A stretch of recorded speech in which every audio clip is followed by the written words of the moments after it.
It is a truth universally ignored by the British middle class that the offering of walnut cake at an afternoon bridge party rarely signals anything more ominous than the hostess's unspoken dismay at her guests' card-playing. Thus it caused considerable inconvenience to the firm of Bolting, and Crisp when their best client, Mrs. Honoria Tillingham, expired in her own parlour halfway through the third rubber, her face stiffening in what the local vicar's wife would later call a most uncivil grimace. The scene of this mild domestic catastrophe was a Georgian villa on the outskirts of Much Marlow, a village of ancient ivy, impatient dogs, and one highly peculiar bakehouse, lately disused. The Tillingham residence, Quince Cottage, a name of tragic optimism, stood atop Church Lane, a location Mrs. Tillingham had often defended as convenient to the chemist and absolutely free of riffraff. Her demise, therefore, posed not merely a medical quandary but a social one, namely who among the respectable ladies of the women's reading circle had murdered her, and more to the point, why in God's name with a recipe? Lord Peter Wimsey, who had arrived uninvited at the cottage not for bridge, but for an overdue luncheon with his cousin, the new vicar of Much Marlow, entered the drawing-room precisely 10 minutes after Mrs. Tillingham's corpse had been discovered by her maid. Letice. Wimsey, dressed rather inappropriately for a rural clergyman's hearth, white spats, a waistcoat of pale green silk, and a cravat held with a ruby pin shaped like a miniature revolver, was initially mistaken by the constable as the coroner. "Our mistake," he corrected with his usual tact. "No, dear fellow," he said, peering at the teacups with distaste, "merely an amateur of poisons and poor taste. Although I confess, death during dessert does lend a certain narrative convenience. May I?" He gestured to the untouched slice of walnut cake sitting neatly on a silver salver beside the body. "Poison?" asked the vicar aghast. "Wouldn't that be too tidy?" murmured Wimsey, already sniffing the crumbs with the reverence of a truffle hound. "No. The frosting smells of arsenic and almonds, but that may only be the baker's fondness for authenticity. Besides, our dear Mrs. Tillingham was not to my eye mid-bite when she departed this life. No crumbs on the lap, cup unsipped. How curious." Lettice, the maid, sniffled loudly in the corner, clutching a doily. "She just handed me the recipe, sir. Said it was her own invention. Tillingham walnut surprise, she called it. Handed it to me as I took the tray and said she wanted it remembered. Then she just sat back and went stiff."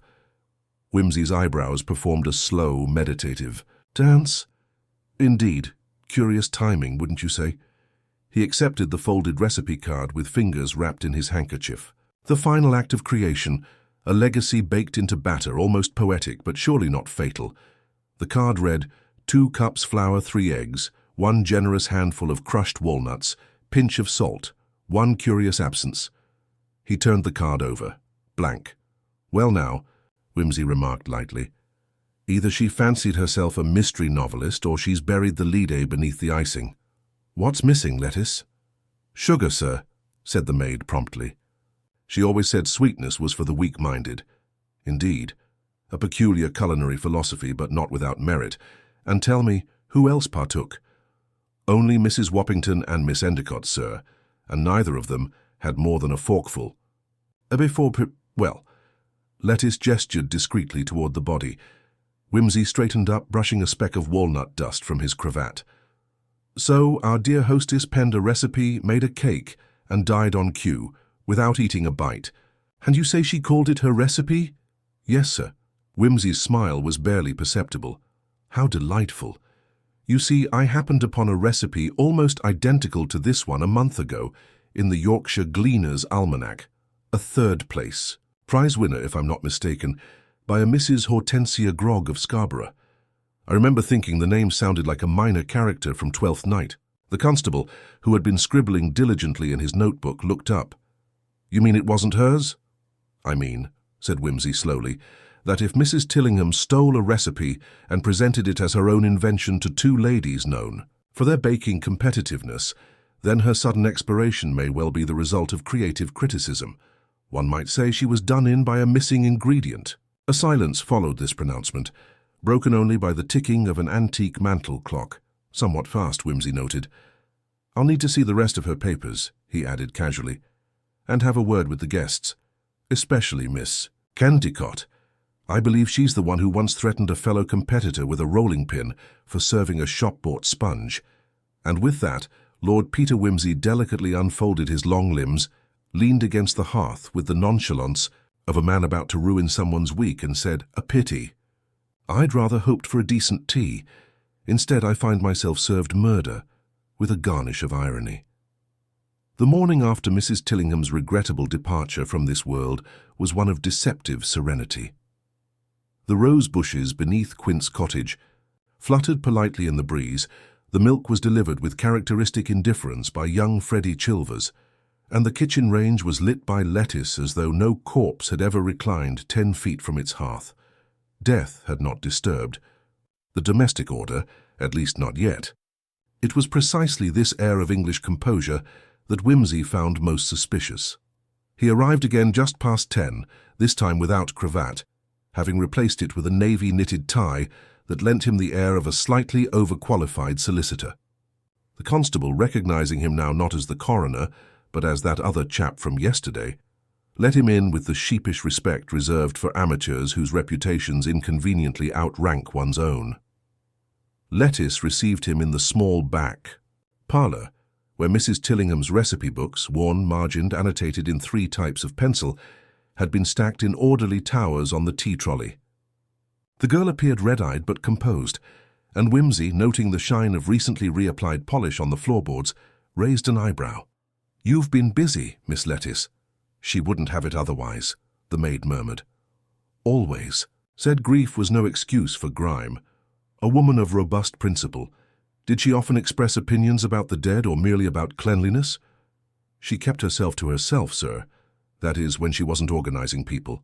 Church fetes, gingerbread competitions, ladies' luncheons, and everything was hers, her style, her way."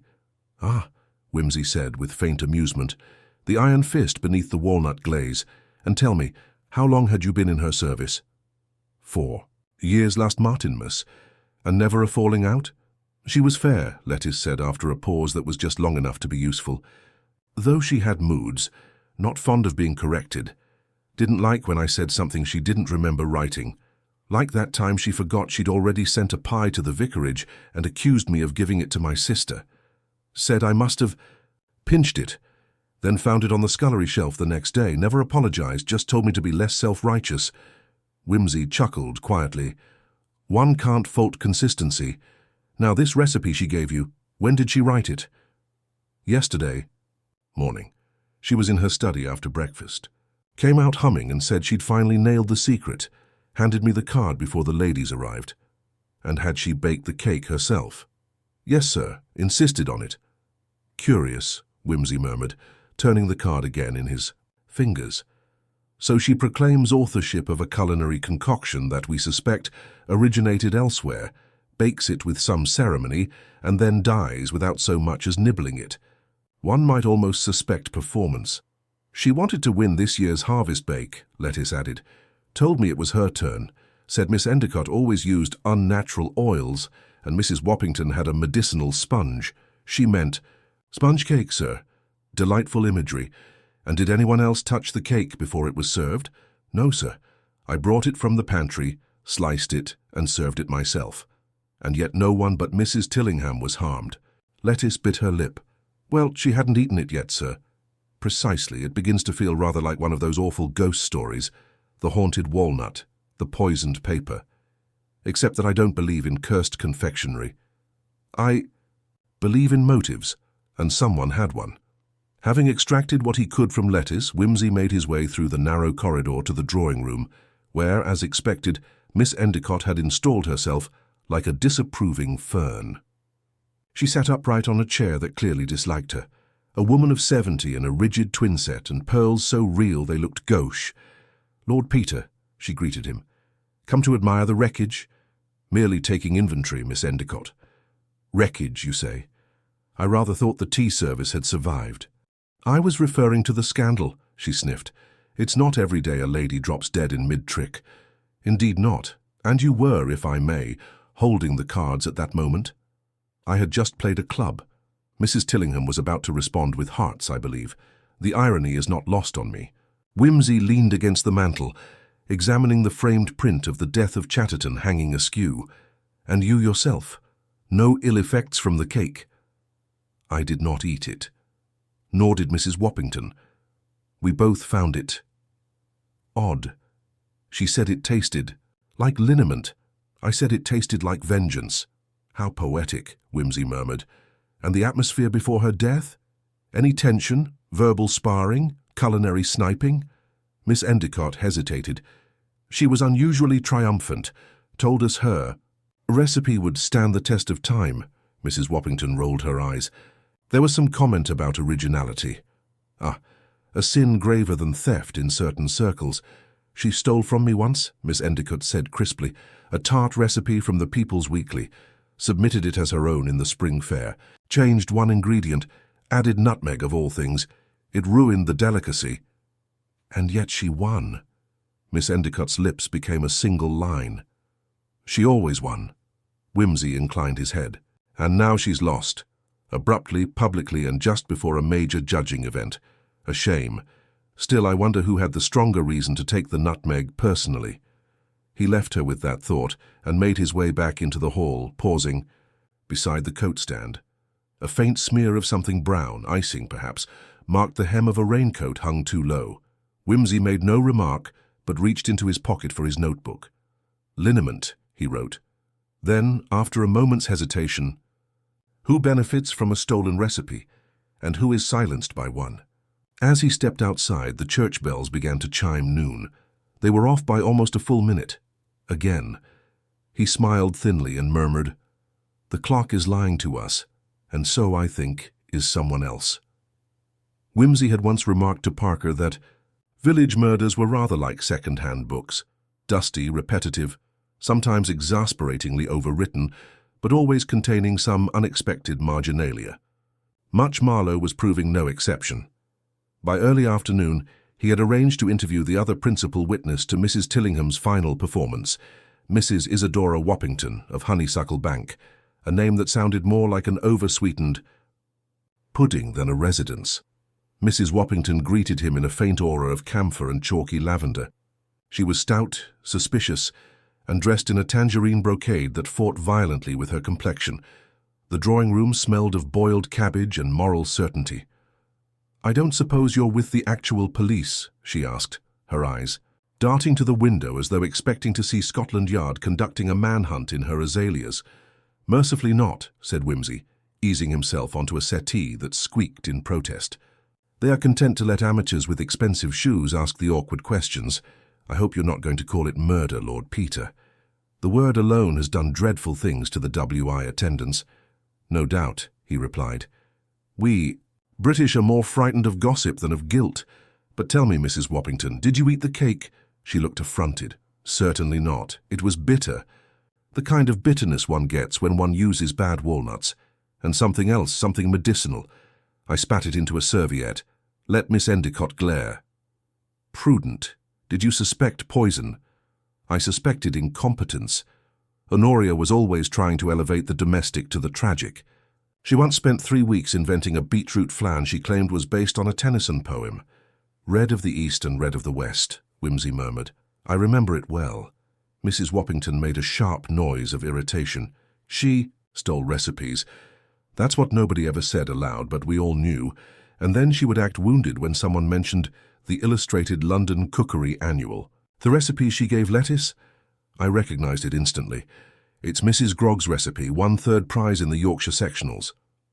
"Then you believe she passed it off as her own?" "She passed off her husband's jokes as her own."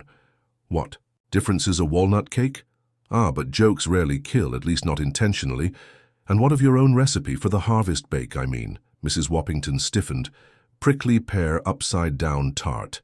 I pioneered the technique of flame. Reduction in a domestic setting." "And would you say Mrs. Tillingham's recipe had a chance of beating it?" "I would say she had already arranged for it to win." Whimsy's eyes gleamed faintly. "Go on." "She was chairing the judging committee." "Ah." "Which is like asking a man to both box and referee. She had power, and people didn't like her for it, especially not Miss Endicott, whose Battenberg has been declining in reputation." So, Whimsy said slowly, we have motive, humiliation, jealousy, wounded pride. We have opportunity.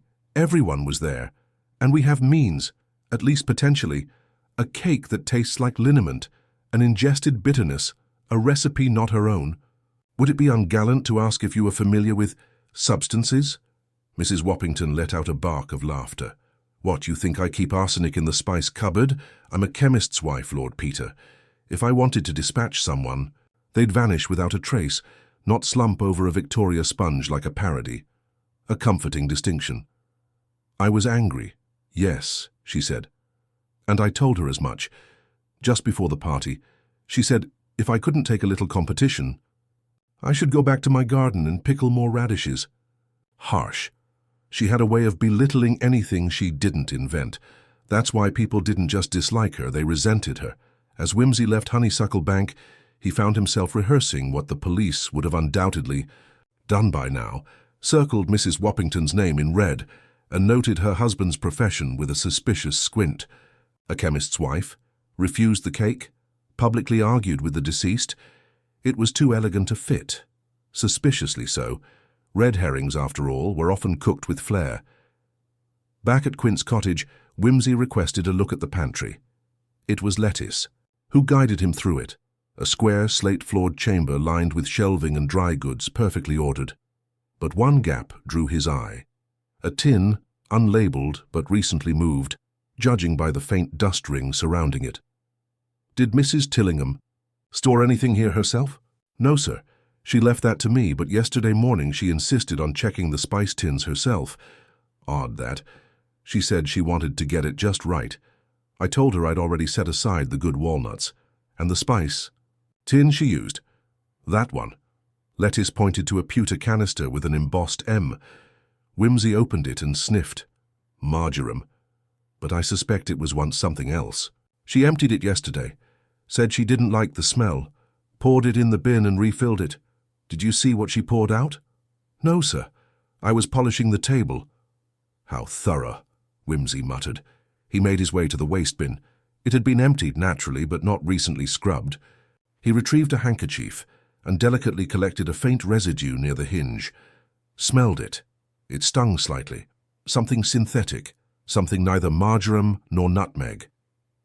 By the time he returned to the parlour, a constable from the local station had arrived. The man had the look of someone who would arrest a cabbage if it refused to grow straight. Lord Peter, he said, saluting stiffly. We've had a development. Do tell. One of the guests, Mrs. Woppington, was seen at the apothecary's day before yesterday. She bought a bottle of oil of wintergreen. Indeed, Whimsy said, raising his brows. For what purpose? Said it was for muscle aches. It always is. You think it's significant? I think, said Whimsy, that we've been handed the obvious suspect on a doily. And the problem with obvious suspects is that they tend to be eagerly supplied. You say she bought the oil of wintergreen, not that she used it. The constable scratched his head. Isn't that enough to question her? Certainly. To arrest her? Heavens, no. Not unless you enjoy apologizing in court. Let's say she's flavoring the narrative. That evening, over a modest dinner at the vicarage, cold ham, pickled onions, and an aggressively opinionated chutney, Whimsy made notes with quiet satisfaction. The motive had shown itself. The public tension, the competitive spite, even the chemical access. But it all tasted a bit too deliberate, almost curated, as though someone had placed the liniment precisely where the constable would sniff it. He reread the final line of the recipe. One curious absence. It wasn't the missing sugar that disturbed him anymore. It was the possibility that the absence had nothing to do with baking. It might be the absence of proof, or worse, the absence of truth. Lord Peter Whimsy, by temperament as well as training, was not one to declare war on a mystery with trumpets and fanfare. His method, rather, was that of a gentleman host rearranging place cards at an uncomfortable dinner party, quietly, with charm, and just enough malice to provoke confession. And so the following morning, he was not examining autopsy reports or interrogating suspects with blinding torches. but instead loitering in Mrs. Tillingham's parlour with a tape measure, 2 hat pins, and a marked fondness for the drapes.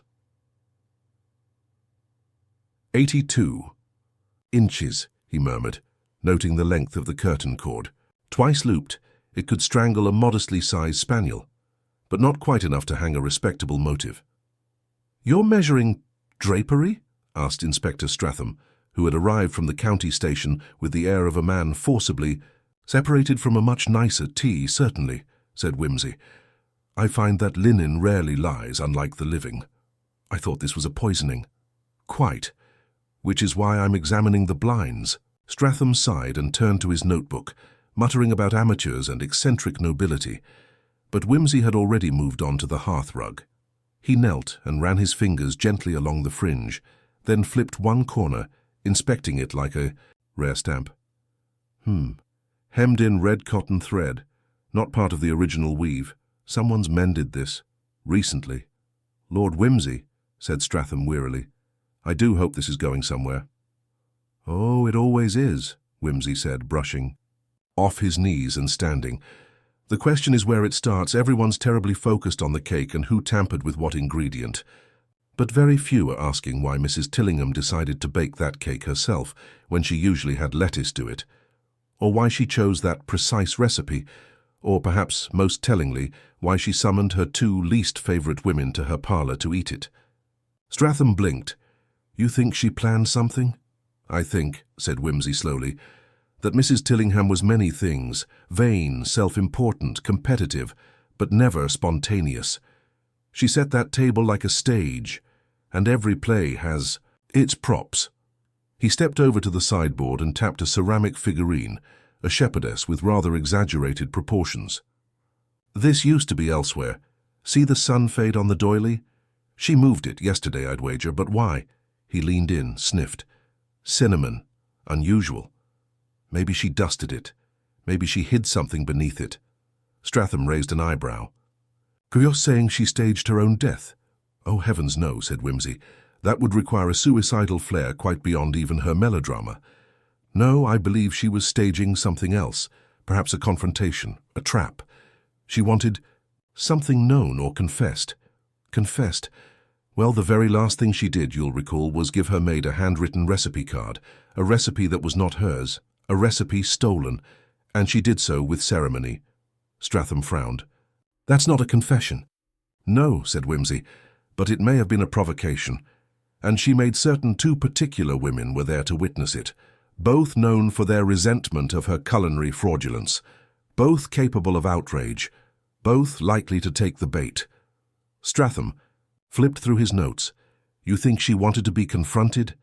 "I think she wanted to be admired," said Whimsy, "and feared, and envied, and perhaps, if that failed, punished. People like Mrs. Tillingham rarely understand the limits of manipulation. They don't believe in consequences until they're served on a plate." He wandered to the bookshelf, extracting a slim volume of verse. Shelley, underlined. "I fall upon the thorns of life, I bleed." How theatrical. The door opened, and Lettuce entered, bearing a tray. "Tea, sir?" "Bless you, Lettuce." "I was beginning to suspect the entire village of a beverage drought. What's this, no walnut cake?" She blushed. "I thought you might not." "After yesterday—" "Quite right," he said. "Now tell me, did Mrs. Tillingham keep her own spice rack?" "No, sir. She said sniffing nutmeg gave her sneezes." "Then it would be fair to say that anything in the pantry was placed there by you?"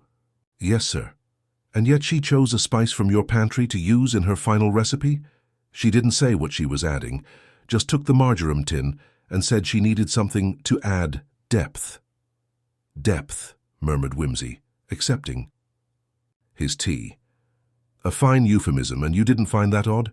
She was always trying things. I once caught her rubbing fennel seeds into a fruitcake. Said it gave it an ecclesiastical resonance. "Did it?" "No, sir, it gave it indigestion." Whimsy chuckled.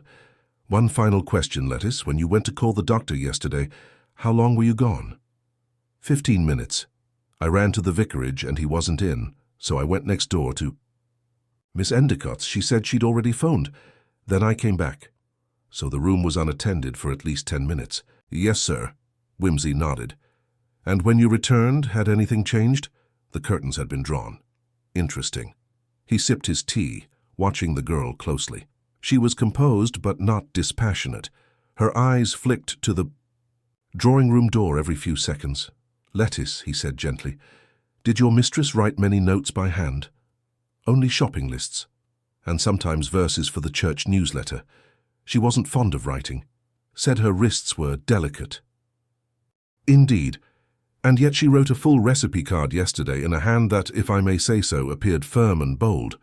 Lettice said nothing. "Is it possible," Whimsy continued softly, "that she didn't write it?" The tray clattered slightly.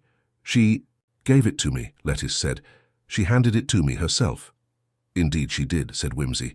"And yet the phrasing, 'one curious absence,' that feels less like a culinary note than a riddle. A message, but to whom?" There was a silence in the room now. Even Stratham seemed unwilling to interrupt it. Whimsy stood. "Hey, Inspector, I think it's time I spoke to the late Mrs. Tillingham's solicitor. If I'm right, the motive lies not in the cake or the competition, but in something more elemental. Property, perhaps. Reputation. Control. Something that needed to be undone, not simply resented." Stratham said, "And what of the oil of wintergreen? Deliberately chosen. It announces itself like an ill-cast understudy. Toe poisoner would use such a blatant flavoring, not if they wanted the victim to eat, but if they didn't want her to eat." "You think it was a warning?" "I think it was a message," said Whimsy, "and not meant for Mrs. Tillingham at all." He looked at the empty chair where she had died. Who benefits from a death that doesn't happen? He turned to Lettice.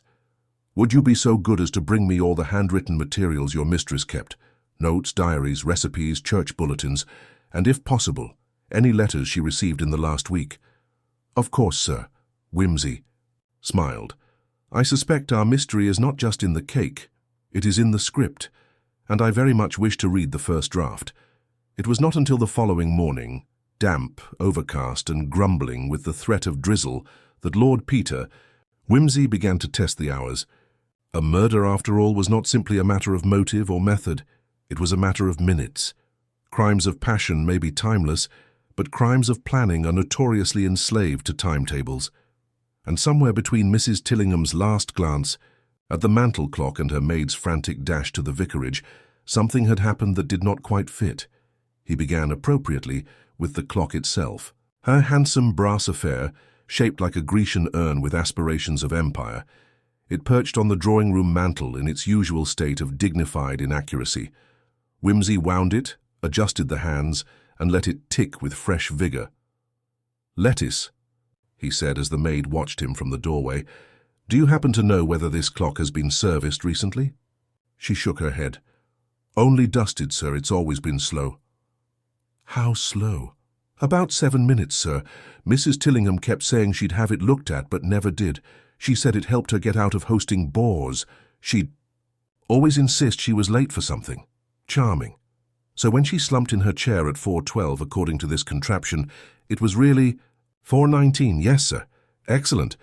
Whimsy scribbled the correction in his notebook and moved to the hall. There hung a less dignified but more obedient timepiece, a railway-style wall clock, clearly bought for punctuality rather than style. It read 11:04. The drawing-room clock read 10:57. Whimsy made another note. "Now then, you said yesterday that you returned to the room approximately 15 minutes after fetching help. At what time did you leave?" "I went out around 4:25. Proper time, not that thing," she added, nodding toward the drawing-room. "And Miss Endicott had already telephoned the doctor." "She said she had, sir." "Did you hear her make the call?" "No, sir. She told me through the window. Said she'd rung Dr. Asher already and there was no need to panic. But I panicked anyway." "Quite right. Panic is terribly underrated." Back inside the parlor, Whimsy drew a simple diagram of the room. The arrangement of the chairs, the angle of the French windows, the position of the tea cart, all carefully recreated on the page. He then reconstructed the moment of collapse. Mrs. Tillingham seated nearest the hearth, Miss Endicott opposite her, and Mrs. Woppington by the window. The maid had entered from the hallway. The cake was on the sideboard. 3 plates served, 1 barely touched, 1 abandoned, 1 untouched. "Lettice, can you show me how the cake was served?" The girl hesitated, then fetched a tray from the pantry, mimicking her route and gestures. Whimsy watched closely. She placed the slices on plates, poured tea, and handed out napkins with the mechanical grace of long practice. "And after you left the room, no one else touched the tray, sir. So the untouched plate must have been Mrs. Tillingham's." "Yes, sir, she was talking about winning. Said she wanted the recipe printed on bookmarks and given out at the harvest bake." "How entrepreneurial." "She was joking, I think." Whimsy nodded absently. He stared again at the fireplace, then at the curtain cord, then back at the tea tray. Something about the positioning was bothering him. "Tell me, Lettice, was there music playing?" "No, sir. She didn't care for gramophones." "Then what was that humming sound?" She blinked. "What humming?" Whimsy cocked his head. "Perhaps nothing. But I could have sworn when I first entered this room that I heard a faint vibration." He walked to the wall, pressed his ear to the panelling. Nothing. Then he crossed to the kitchen, passed through the scullery, and down the narrow corridor, leading to the back of the house. There, beneath the stairs, was a door marked boiler room, keep locked. He tried the handle. Unlocked. Inside, amid a tangle of ancient copper pipes and clanking valves, sat an oil-fueled boiler, humming gently. He examined it with curiosity. A small pilot light flickered. A timer dial ticked softly. "Curious," he murmured. The heating wasn't on, and yet, here it ticks. He returned to the drawing room. "Lettice, when did you last adjust the boiler?" "I haven't touched it in a week. It runs on a timer." "And the timer?" Mrs. Tillingham had the key. Whimsy raised an eyebrow. "Indeed." He sat down and reviewed his timeline. Teen, actual time of collapse. 4:25, Lettice leaves to seek help. 4:27, Miss Endicott claims to have called the doctor. 4:34, Lettice returns, curtains drawn, something different. "Inspector," he said as Stratham appeared behind him, "has the doctor given a time of death?" "Between 4:15 and 4:25, the inspector replied. "He says it's not precise." "Naturally. What was the state of the body?" "Eyes open, rigid jaw, froth at the lips." "Froth? Not common in poisonings unless it's volatile, cyanide perhaps, or wintergreen in high concentration. But what's more interesting is the drawn curtains. Who closed them?" Stratham glanced at his notes. "Not the maid, she was out. Miss Endicott said she didn't notice." "She would, but let's indulge a thought. What if the purpose of the drawn curtains wasn't concealment, but timing?" "Timing?" "Yes, let me explain with a hypothetical. Suppose Mrs. Tillingham was not supposed to die at 4:19. Suppose she was meant to eat the cake at 4:30. Suppose the poison was timed to act then. But something shifted the schedule." "You're saying someone got impatient?" "No, I'm saying the clock got impatient. Or rather, the timekeeper. If you wished to murder someone during a party, but you weren't in the room, you would need to control the variables. Time, dose, position. Which is why I think we must now look not at the recipe, but at the timing mechanism." He rose and crossed to the window. "And let us not forget that this window, unlike the others, is unlocked, that the curtain rod is new, that the cord, curiously, is worn. You think someone accessed the room from outside? I think," said Whimsy slowly, "that someone may have triggered something, a heating element, a scent dispenser, a thermally reactive chemical, something that needed a boiler to reach a precise temperature at a precise hour." He turned back to the inspector. "But here's the rub. Mrs. Tillingham didn't eat the cake, which means she wasn't the target." Stratham blinked. "Then who was?" Whimsy tapped his pencil twice. "The person who did eat the cake. Or, try to, Mrs. Woppington. Or Miss Endicott. Or Lettice." Whimsy shook his head. "No, not Lettice. She never eats what she serves." I asked, "So you're saying the wrong person died?" "I'm saying," said Whimsy, "that someone set a trap and the trap went off, but the mouse was cleverer than expected." He closed his notebook with a snap. "We now have a body, a cake, and a question of time. But what we lack, still, is the intended narrative. Who wanted Mrs. Tillingham alive, and why did they make certain she wouldn't enjoy her own performance?" Stratham scratched his head. "You're chasing shadows." "No," said Whimsy, smiling faintly. "I'm measuring them." He stood, looked again at the clock, then at the recipe still resting on the sideboard. He picked it up, flipped it over once more. There, faint but visible now in the morning light, was an indentation from earlier writing. "Ah," he said, reaching for his pencil. "Let's see what was written before the recipe." He gently shaded the reverse with graphite. Letters began to appear, looped, hurried, unfinished. 3 words. "He knows everything." Wimsey sat back and exhaled. "Well now, that does rather alter the recipe." Lord Peter Wimsey was not a man inclined to superstition, but even he could not entirely ignore the faintly spectral impression of the words now ghosted on the back of the recipe card. "He knows everything," written with haste, perhaps panic, in a hand not quite as refined as Mrs. Tillingham's usual efforts at legibility. It lacked her loops, her usual self-conscious punctuation. It had, in short, the air of someone writing not for style but for survival. And the fact that it had been covered up, recycled, repurposed for a cake recipe of all things, made the phrase all the more intriguing. He made no remark to Lettice when she brought in a fresh pot of tea, nor to Inspector Stratham, who had retreated to the hallway with a sheaf of telephone call records. Wimsey simply tucked the card into his breast pocket and announced with almost indecent cheer that he would take a morning constitutional down to the post office. The postmistress, Miss Bartholomew, was precisely the sort of woman whom secrets avoided by instinct. She had been known to memorize entire envelopes if left too long on her counter, and once accused a passing tourist of impropriety based solely on his inconsistent use of commas in correspondence. Nevertheless, when Lord Peter leaned an elbow on her polished oak desk and inquired about the late Mrs. Tillingham's most recent dispatches, she was only too happy to oblige. "Well, she posted something on Monday," Miss Bartholomew said, adjusting her spectacles. "Registered letter, marked private, London address, bank, I think. Gold lettering on the envelope." She seemed flustered. "Flustered? Mrs. Tillingham? She called me dear." Unheard of. "And what of deliveries?" "A parcel. Arrived the next day. No return address.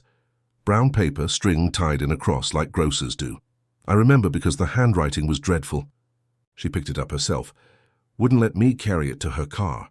Did she seem alarmed?"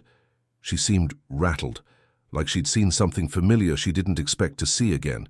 Wimsey's eyes narrowed slightly. "And did she say anything?" "Only that it was disgraceful and that she ought to burn it." Then she marched off. Wimsey thanked her with a courteous bow and strolled back through the village, mulling over this new bit of embroidery. A parcel with no return address, a panicked note hidden under a falsified recipe, a death that he was more and more convinced had occurred out of sequence. Something had slipped loose in Mrs. Tillingham's neat domestic theatre. Something, or someone. He returned to Quince Cottage to find Inspector Stratham in the study, cross-referencing call logs with a severity that suggested someone had rung a French number without permission. "Lord Wimsey," he said, straightening, "we've got something odd. There's no record of Miss Endicott placing a call to the doctor that afternoon. The phone line shows no outgoing call from this residence between 4:00 and 4:45. "Fascinating," Wimsey said mildly. "And where was Miss Endicott when Lettice returned?" "In the parlour. She said she'd just come back from using the telephone, but the hallway phone is in full view from the pantry door. Lettice would have seen her." Stratham blinked. "Then she lied," Wimsey smiled. "She misdirected. There's a difference." He sat, withdrew the recipe card, and handed it to the inspector. "Do you see this shading?" Stratham peered. "Yes, looks like writing underneath. I did a rubbing, 3 words. He knows everything." The inspector exhaled. "Good Lord, who's he?" A question we must now take seriously. It seems Mrs. Tillingham received an unpleasant reminder of someone or something from her past. She may have believed she was being watched or blackmailed or confronted, and rather than respond directly, she staged her gathering, perhaps hoping to flush out the sender. Stratham frowned. "So the party was a trap?" "I believe so, though whether it was sprung in time is another matter." At that moment, a knock came from the front door. Lettice entered bearing a small bundle. "These are Mrs. Tillingham's letters, sir. You asked to see anything from the past week?" "Excellent." Wimsey sifted through the envelopes. Most were mundane: society notices, a dentist reminder, a rejection letter from the Westminster Gazette regarding a short poem entitled "Death Has Excellent Manners." But one envelope, addressed in a scrawling, almost childlike hand, stood out. He opened it and removed a single sheet. It read, "You thought you buried it, but I remember. There's still one left who knows. Enjoy your victory cake, if you can swallow." So there was no signature. Stratham whistled softly. "That's not a prank, that's a warning." "Indeed," said Wimsey. "And I suspect Mrs. Tillingham didn't bake that cake because she was proud. She baked it because she was terrified." Terrified. Of what? Exposure, shame, possibly worse. But now we must ask ourselves, what secret could a woman like Mrs. Tillingham have buried that would compel her to falsify authorship, summon enemies, and risk her own safety? You think she was protecting someone? Or suppressing something? There is, if I may say so, a rather theatrical pattern to this entire affair. The timing, the recipe, the guest list, all of it feels performative. He tapped the envelope. Someone from her past re-entered her life, uninvited. Someone who remembered an incident Mrs. Tillingham preferred to forget. Stratham rubbed his chin. Could be a family matter, something before she came to Much Marlow. Exactly what I thought, which is why I took the liberty of contacting Bolting, and Crisp. Her solicitors? They were more than that. They were also her late husband's solicitors. And it seems that Mr. Rupert Tillingham, God rest his unlamented soul, left behind not only a generous annuity, but also a box of sealed files marked "Not to be opened without legal cause." Stratham looked intrigued. "You think this ties to her husband?" "I think," said Wimsey, "that the curious absence in that recipe card was not just about ingredients. It was about identity. Someone removed from the record, hidden, suppressed." A sudden thought struck him.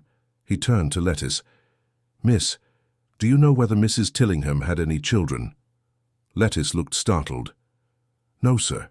She never mentioned any. Not even before she came here. She always said she married late, widowed young, no mention of children. No photos in the house? Just the one of Mr. Tillingham, and even that's in the hall behind a vase." Wimsey nodded. "And yet I wonder, what if there had been a child she disavowed, sent away, perhaps before marriage?" Stratham said, "You think the sender of this letter is her son?" "Or daughter, possibly someone born under scandalous circumstances, raised apart, perhaps with bitterness, perhaps with the knowledge of some crime, some disgrace, and now reappeared." And the recipe? Perhaps the cake was meant as peace, perhaps as bait, or perhaps as a test. But the tragedy is this: if Mrs. Tillingham was not the intended target, then someone else must have come perilously close to dying in her place. They sat in silence for a long moment, the ticking of the mantel clock filling the room with its dry, accusatory rhythm. At last, Wimsey rose. "Inspector, I believe it is time we spoke again to Miss Endicott, but not about the cake. About the past. About who really wrote the words he knows everything, and whether she, like the rest of us, is quite as innocent as she looks." Miss Endicott received Lord Peter Wimsey and Inspector Stratham in her parlour with all the enthusiasm of a cat presented with a wet sponge. Her armchair, already formidable, in construction, had somehow grown more rigid since their last visit, and her twin set had taken on the defiant hue of boiled beetroot. She gestured vaguely toward the visitors' chairs without rising, then folded her hands over the thickest edition of the Book of Common Prayer Wimsey had ever seen. "Well then," she said, "if you're here to accuse me, get on with it. I have no patience for melodrama." Wimsey smiled. "But Miss Endicott, melodrama is half the point. We're merely here for conversation, though I dare say what you choose to omit will be of particular interest." She gave him a stony look. "I omitted nothing." "Oh, but you—" "Did," said Wimsey, his voice light but precise. "You omitted to mention that you never called the doctor, that you claimed to be on the telephone when Lettice returned, but the line shows no outgoing call at all during that window." She sat very still. "I was in shock." "No," said Wimsey. "You were waiting. hoping perhaps for confirmation. That someone else would call, that you wouldn't have to, because you already knew Mrs. Tillingham was dead. She looked dead. And you never checked her pulse? Never spoke to her? You simply fled? I didn't flee. I stepped out for air, then rang the doctor. Whimsy tilted his head. From where? She opened her mouth, closed it again. You see the difficulty, he went on. It wasn't just the phone call, Miss Endicott. It was the curtains. When Lettice returned, the curtains were drawn. She said they were open when she left. So, who closed them? Silence. Stratham interjected, Miss Endicott, you were the only person in the room. You must have drawn them. She looked suddenly curiously small in her vast chair. I didn't want her on display. Whimsy didn't move. Or perhaps you didn't want anyone to see what you were doing, or to notice anything on the table, or dare I say it, what was removed. Her gaze snapped to his. Removed? You didn't eat your cake. You barely touched your tea, but someone, perhaps Mrs. Tillingham herself, handed you something, or left something for you. A letter? A photograph? A confession? No. Then what did you hide? I didn't. Hide anything? Whimsy reached into his pocket and withdrew the faintly marked recipe card. He knows everything. She looked at the words, her expression unreadable. Do you recognize the handwriting? Whimsy asked. No. It's yours, isn't it? No. He held her eyes. Miss Endicott, a woman you have known for 3 decades, who once publicly accused you of stealing a treacle tart recipe, who routinely insulted your sponge, and who ignored your contributions to the Harvest Bake Committee, died in your presence. Her recipe card contains your handwriting beneath it. Her curtains were drawn by your hand. You lied about calling the doctor. Now is not the time for denial. She stared at him. I was trying to protect her. From what? She hesitated. Then, finally, from shame. The silence that followed was palpable. She asked me to come that day, Miss Endicott said, voice low. Not for tea, not for cake. She said she wanted to show me something she said would make me understand.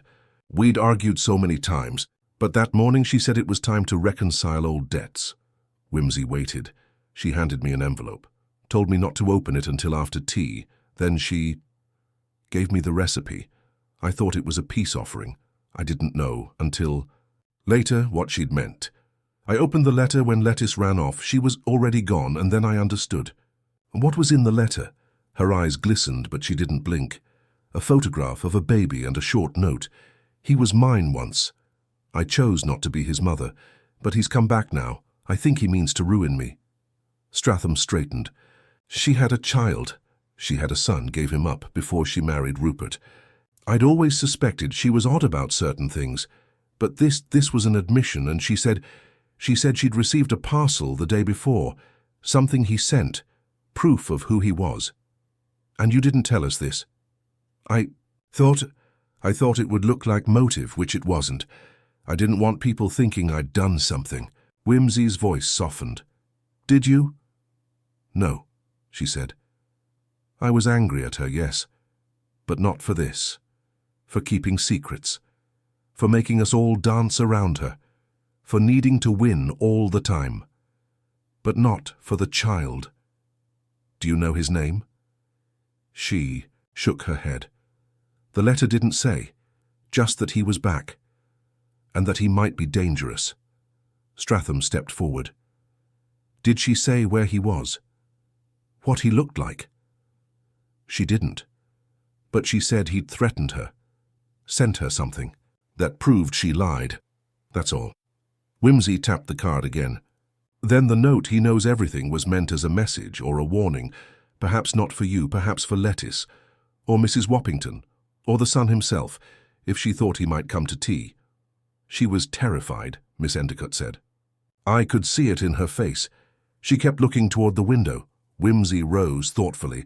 If her son had returned, he said slowly, then it's possible he was there, watching, waiting, perhaps even hoping to confront her, or worse, and if he saw someone else eat the cake, someone who was not meant to die, he may have panicked.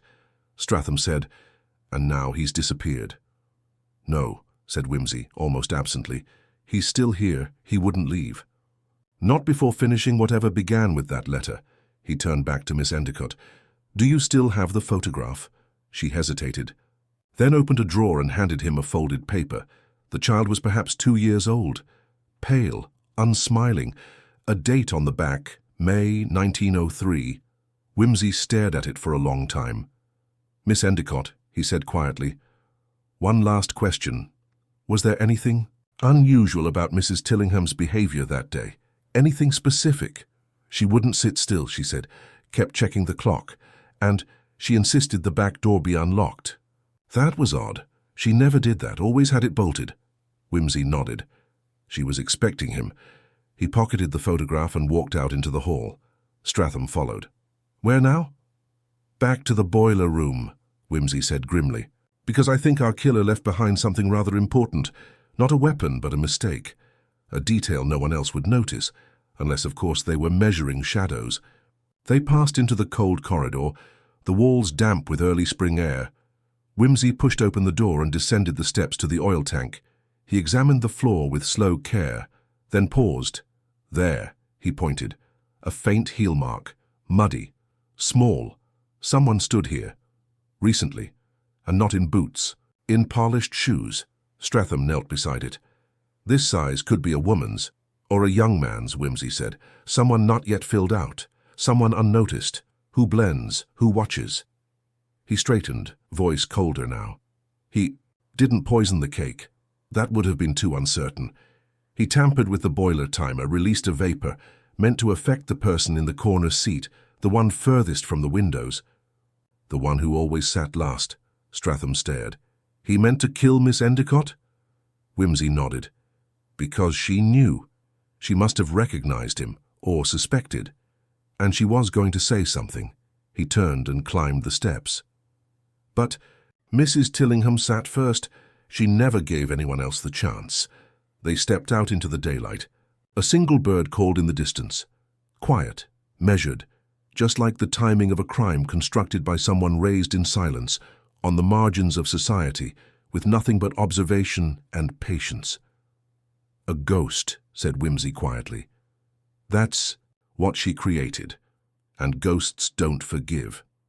As twilight settled over Much Marlow, the venerable Quince cottage took on a new guise. The faint glow of gas lamps flickered in the windows, and the familiar garden shadows lengthened, lending an almost spectral quality to the ivy-clad walls. Inside, Lord Peter Whimsy moved with the calm assurance of a man about to stage a small but exacting performance, one in which every player must appear and every secret must be exposed. The drawing-room, once the scene of Mrs. Tillingham's fatal moment, was now cleared of its usual clutter. The furniture had been rearranged to replicate the positions at the last gathering, with chairs set precisely as they had been. The mantel clock was wound and set exactly 7 minutes slow, as it had been on the day of the incident, and the curtains hung half-drawn, mimicking the dim atmosphere of the fateful afternoon. Invited guests, Miss Endicott, Mrs. Woppington, Lettice, and Inspector Stratham, assembled quietly, sensing the importance of the evening. The air was taut with expectation. No one dared break the silence, save for the occasional cough or the soft scrape of a chair on the polished floorboards. Whimsy began without preamble. Ladies and gentlemen, thank you for attending this rather unusual séance of remembrance. Tonight we shall replay the final act of our late hostess's troubled drama, with the hope that by illuminating the shadows, we might apprehend not only the truth, but the author of this most curious tale. He gestured towards the mantelpiece. Let us first consider the clock. As you know, it is set 7 minutes slow. This delay was not accidental, but a convenient alibi for the murderer's timing. Our victim, Mrs. Tillingham, was intent on orchestrating events to the minute, a woman who fancied herself a conductor of both cakes and lives. Whimsy stepped forward, pointing to the positions of the chairs. Mrs. Tillingham sat nearest. The hearth, a position of warmth and control. Miss Endicott was opposite, her eyes darting between the mantel and the window. Mrs. Woppington, ever near the light, occupied the seat closest to the French windows. Lettice, the faithful maid, served, with practiced hands, stepping in and out of the tableau like a minor spirit. He paused, eyes twinkling. Now let us consider the cake itself, The Tillingham walnut surprise, a recipe borrowed, as we know, from a certain Mrs. Hortensia Grogg. Yet on the back of the recipe card a message, "He knows everything." Who is he, and what did he know? Whimsy's gaze fell upon Miss Endicott. Miss Endicott, you revealed that Mrs. Tillingham had a son, a secret buried in the shadows of her past, a child given up but never forgotten. You spoke of a photograph, a letter, a threat. Can you confirm that the parcel Mrs. Tillingham received was a warning from this son? The older lady's eyes flickered, a shadow passing over her usually steely facade. Yes, Lord Peter. She feared him. She thought he meant to ruin her. Whimsy nodded gravely. And yet it was Mrs. Tillingham herself who sat first, disrupting the careful timing set by her unseen adversary. She fell victim not to poison in her cake, but to a trap laid by someone controlling the heating boiler, releasing a noxious vapor at a precise moment. The curtains drawn, the window unlocked, and the clock's delay all conspired to mask the true time of death. He turned to the inspector. Inspector Stratham, please step forward and demonstrate the mechanism. Stratham complied, moving to the sideboard where the heating boiler's timer sat, still ticking quietly. With a dramatic flourish, he set the dial to the fateful time and pressed a small lever. A faint hiss sounded, followed by the subtle scent of oil and spices wafting through the room. Whimsy smiled. A cleverly devised trap indeed, but designed for a particular victim, one who would sit last away from the windows and exposed to the vapor. He fixed his gaze on Mrs. Woppington. Mrs. Woppington, you declined your slice, citing its medicinal taste. Was that because you recognized the danger? She hesitated, then nodded slowly. Yes, I had suspicions. And Miss Endicott, Whimsy continued, you lied about the phone call and the curtains. Why? To protect her, she said softly. She wanted to confront her son, but feared what might happen. And Lettuce, Whimsy said, turning to the maid, you served the cake, unaware of its peril. Lettuce nodded, tears glistening. Yes, sir. Whimsy stepped back, folding his hands. Our tragedy is one of secrets and silence, of lies hidden beneath icing and shadows cast by time. Mrs. Tillingham's death was not murder in the usual sense, but the consequence of a past long denied. He produced the photograph once more. This child once lost returned to claim his reckoning, and though he did not attend this gathering, his presence was felt, a ghost in the machinery of vengeance. A silence fell over the room, broken only by the ticking clock. Then in the hush a noise, faint footsteps in the hall. The door creaked open and a young man stepped inside. His eyes held a troubled light, and in his hand he clutched a worn envelope. I think you've been expecting me, he said quietly. Whimsy smiled. Indeed we have. Welcome to Quint's cottage, Master Tillingham. The young man who entered. Quint's cottage bore the careful air of someone unused to drawing attention, his dark eyes wary beneath a mop of untamed hair. Yet there was something unmistakably familiar about him, an echo of the woman whose death had set this curious tale in motion. Lord Peter Whimsy regarded him with a mixture of curiosity and quiet sympathy. Master Tillingham, Whimsy began, inclining his head with a faint smile. Or should I say, Mr. Edwin Harper, your presence here resolves much, and yet raises many questions. Pray enlighten us. The man swallowed, voice steady despite the tension in the room. I never wanted to return, sir. I came back only because the letters, the warnings, the silence, they left me no choice. Your mother kept you hidden, yes? Not just hidden, forgotten. I was raised by my aunt in Yorkshire, far from the scandal that would have swallowed me whole here.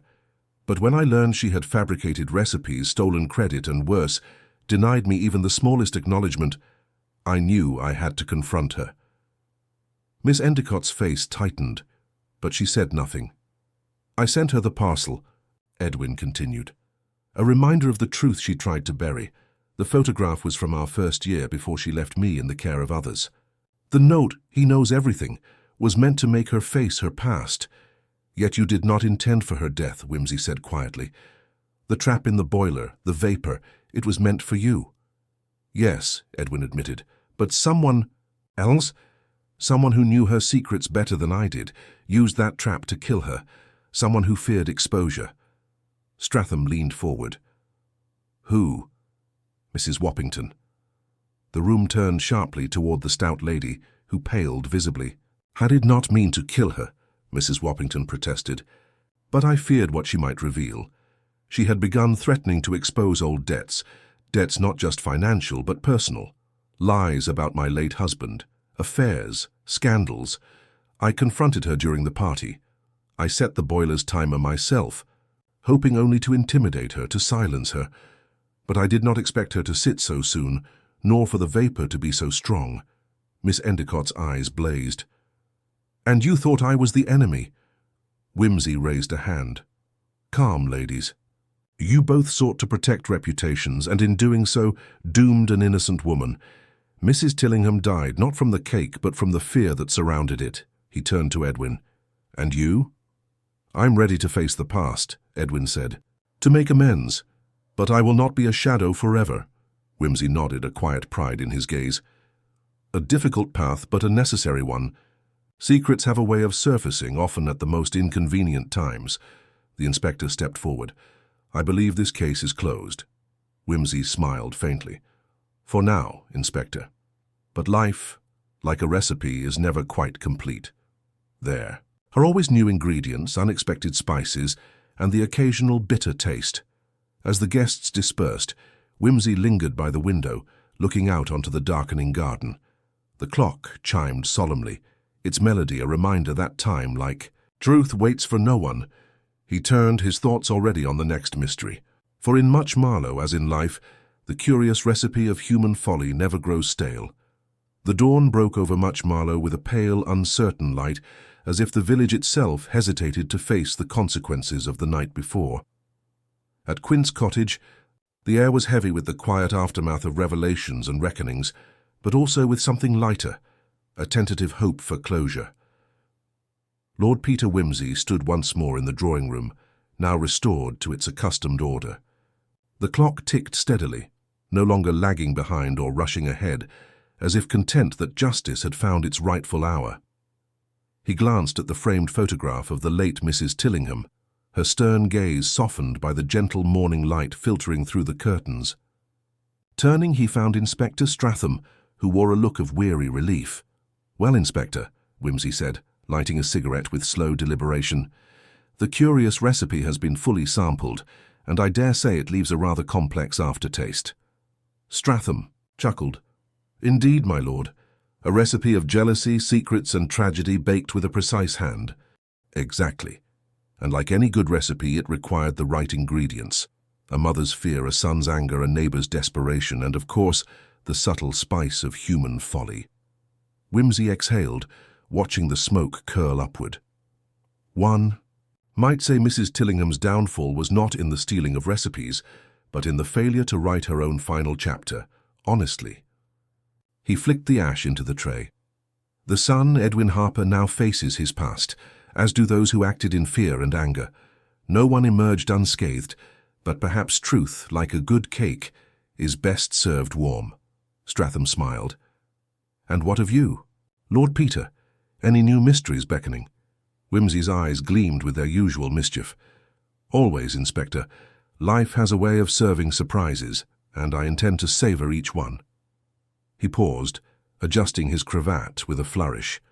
"For now I shall retire to the vicarage, where the only thing left to solve is why the vicar's cat insists on sleeping on my newspaper." As he turned to leave, Wimsey cast one last glance at the room, the scene of domestic drama and quiet tragedy, and murmured, "Remember, the best recipe for detection is simple. Observe closely, think clearly, and never trust a cake that tastes too sweet." With that, he strode out into the morning light, leaving behind the curious recipe of Mrs. Tillingham and a village forever changed by the secrets baked within.